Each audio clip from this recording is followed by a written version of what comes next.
বাইকের ডিস্ক যত বড় হবে বাইকের ব্রেক কি ততটা ভালো হবে? উত্তর হচ্ছে হ্যাঁ।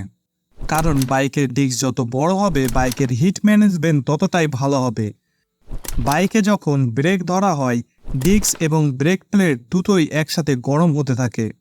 এজন্য বাইকের ছোট ডিস্কগুলো দ্রুত গরম হয়ে যায়, কিন্তু বড় ডিস্কগুলো গরম হতে অনেক সময় লাগে।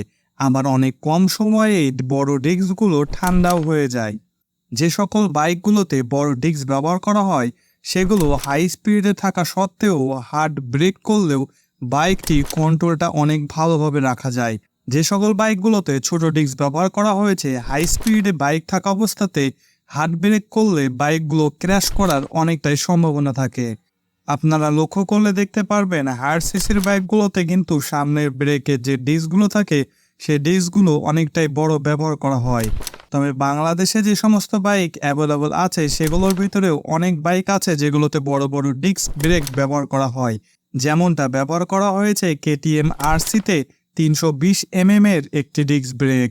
তাছাড়াও সুজুকি জিএসএক্সআর এ ব্যবহার করা হয়েছে 310 এর ডিস্ক ব্রেক। তাছাড়াও ইয়ামাহা R15 এ ব্যবহার করা হয়েছে 282 এর ডিস্ক ব্রেক, যার ফলে এই বাইকগুলোতে অনেকটাই ভালো কন্ট্রোলিং পেয়ে যাবেন ব্রেকিং এর দিক থেকে।